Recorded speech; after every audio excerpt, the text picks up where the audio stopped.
Yo guys, I just got my dad a trailer hitch from YitaMotors, their Amazon store.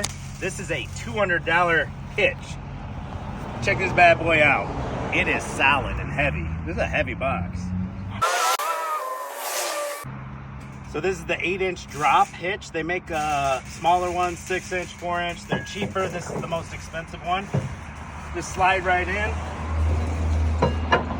Whichever way you want to go, however high you want your trailer. Comes with a lock pin and key, which is sweet. 2 of them. Got a double-sided ball. Comes with the 2 5/16 and your common 2-inch. There's your locks for changing your balls. You got 2 different holes for how far you want your hitch to stick out. It just locks right on there.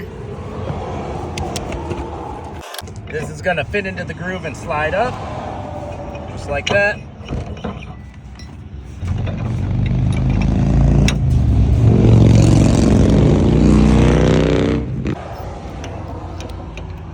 There we go. Got her locked in.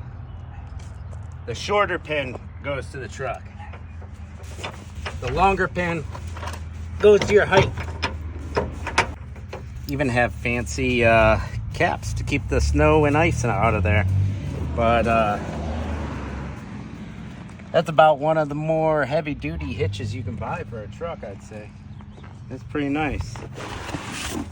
Now he can pull the boat in and out of the water for us just fine. If we need the pontoon trailer to dip one way more or another, we can adjust the height. We got a full range of like, what, 16? At least 16 inches on this.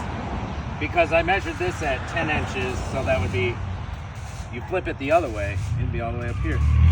It's a range of like 20 inches. It's a good hitch. It's solid. If you got 200 bucks to spend on one. Comes with keys. Go check it out. YitaMotors, Amazon.